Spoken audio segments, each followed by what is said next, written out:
भगवान विष्णु जी और माता लक्ष्मी जी की एक परी कथा।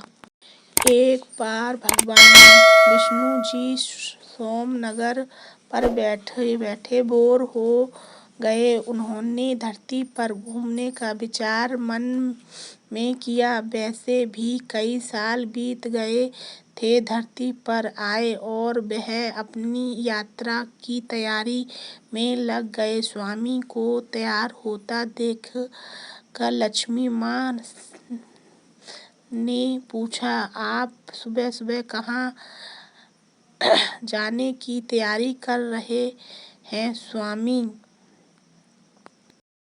ने पूछा, आज सुबह सुबह कहाँ जाने की तैयारी हो रही है? विष्णु जी ने कहा, हे लक्ष्मी, मैं धरती लोक पर घूमने जा रहा हूँ। तो कुछ सोचकर लक्ष्मी माँ ने कहा, हे देव, क्या मैं भी आपके साथ चल सकती हूँ? भगवान विष्णु ने 2 पल सोचा, फिर कहा कि एक शर्त पर तुम मेरे साथ चल सकती हो। धरती पर पहुंचकर उत्तर दिशा की ओर बिल्कुल मत देखना। इसके साथ ही माता लक्ष्मी ने कहा कि ये अपनी मन वाली। और सुबह सुबह माँ लक्ष्मी और भगवान विष्णु धरती पर पहुंच गए रही थीं और महालक्ष्मी मन सुगंध होकर धरती को देख रही थीं और भूल गईं कि पति को क्या वचन देकर आईं और चारों ओर देखती हुए कब उत्तर दिशा की ओर देखने लगीं, पता ही नहीं चला। उत्तर दिशा में लक्ष्मी को एक बहुत ही सुंदर बगीचा नजर आया और इससे उस तरफ से भिन्न खुशबू आ रही थी और बहुत ही सुंदर सुंदर फूल खिले थे। यह एक फूलों का खेत था और माँ लक्ष्मी बिना सोचे समझे उस खेत में गईं और एक सुंदर सा फूल तोड़ कर लाईं। लेकिन यह क्या, महालक्ष्मी भगवान विष्णु जी के पास पहुंच गईं तो भगवान विष्णु जी की आंखों में आंसू थे और भगवान विष्णु ने माँ लक्ष्मी को कहा कि कभी भी किसी से बिना पूछे उसका कुछ भी नहीं लेना चाहिए और साथ ही अपना वचन भी याद दिलाया। माँ लक्ष्मी को अपनी भूल का पता चला तो उन्होंने भगवान विष्णु से इस भूल की माफी मांगी। तो भगवान विष्णु ने कहा कि जो तुमने जो भूल की है उसे किसी सजा तो तुम्हें जरूर मिलेगी। जिस माली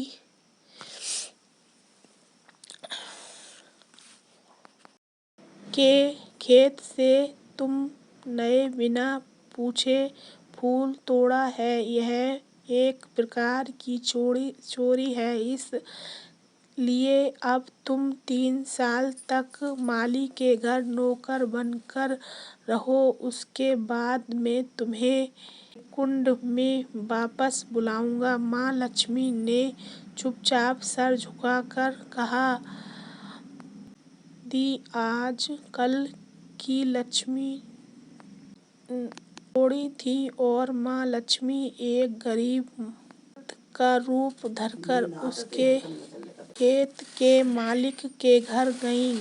घर क्या, एक झोपड़ी थी और मालिक का नाम माधव था। माधव की बीवी 2 बेटे और 3 बेटियों के साथ रहती थी। छोटे से खेत में काम करके किसी तरह से गुजारा कर रहे थे। माँ लक्ष्मी जब एक साधारण और गरीब औरत बन कर जब माधव के झोंपड़े पर गईं तो माधव ने पूछा, बहन तुम कौन हो और इस समय तुम क्या चाहती हो? तब माँ लक्ष्मी ने कहा, मैं एक गरीब औरत हूँ, मेरे देखभाल करने वाला कोई नहीं। मैंने कई दिनों से खाना भी नहीं खाया, मुझे कोई भी काम दे दो, साथ में मैं तुम्हारे घर का काम भी करूँगी, बस मुझे अपनी घर में एक कोने में आसरा दे दो।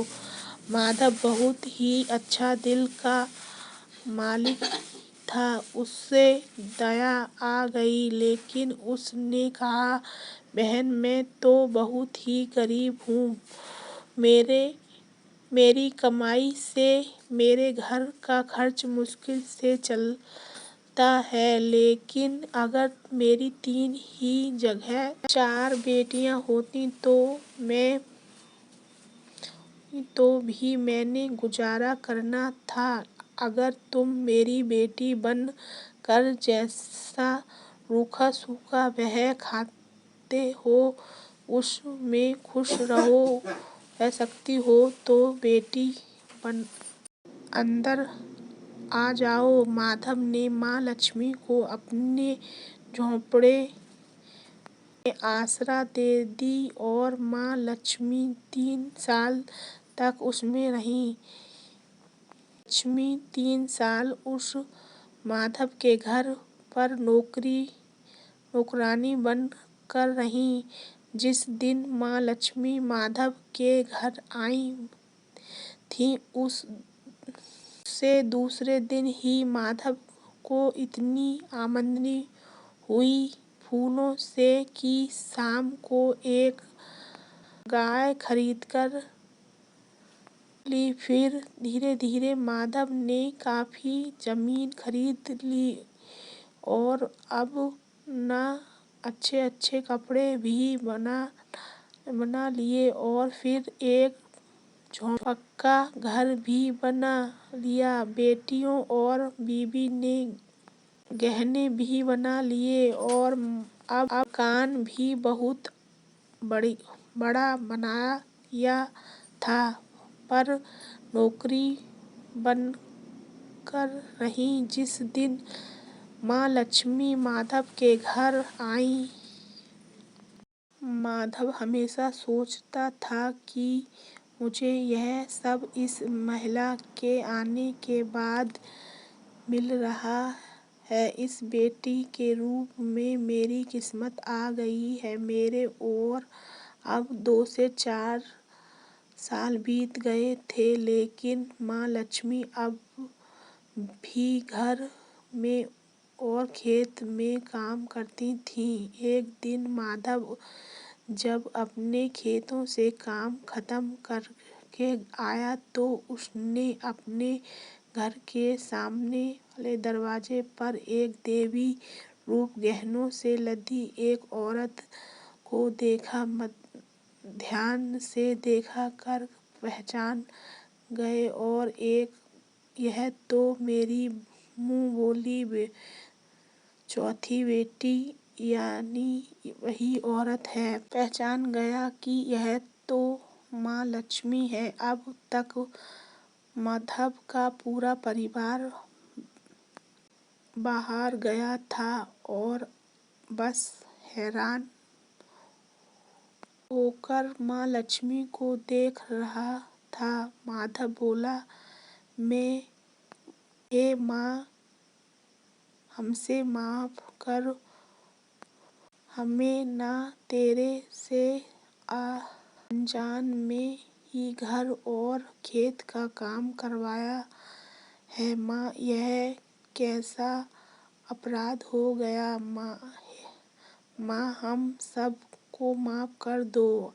अब माँ लक्ष्मी मुस्कुराई और बोली, हैं माधव, तुम बहुत ही अच्छे और दयालु व्यक्ति हो। तुम्हें न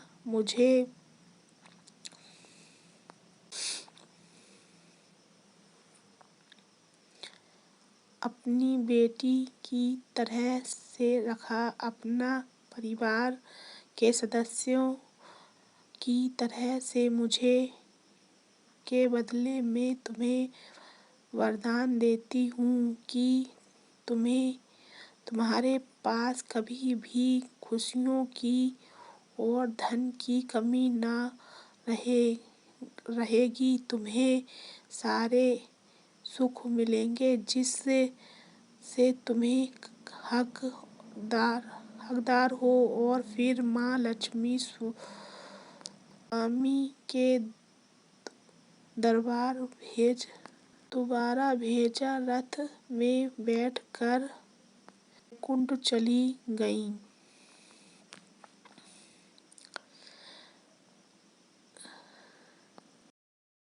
फ्रेंड्स, आप लोगों को मेरी कहानी पसंद आई हो तो मेरी वीडियो को लाइक और मेरे चैनल को सब्सक्राइब कर लेना, क्योंकि फ्रेंड्स मैं बोलते बोलते ही भूल जाती हूँ और रुक भी जाती हूँ, क्योंकि मुझसे फास्ट बोलना नहीं जाता है अभी, क्योंकि मुझे कुछ परेशानियाँ हैं। और अगर मुझसे कोई गलती हो गई हो तो मुझे माफ़ कर देना। मेरे चैनल को सब्सक्राइब और मेरी वीडियो को लाइक ज़रूर कर लेना। अगर आप लोग मेरे चैनल पर नए आए हो तो मेरी वीडियो को लाइक कर लेना और मेरे चैनल को सब्सक्राइब। मिलेंगे हम लोग आप लोगों से अगली नई वीडियो लेकर। फ्रेंड्स, आप मुझे आशा और उम्मीद है कि आप लोग मेरा साथ और मेरा सपोर्ट ज़रूर देंगे। बाय।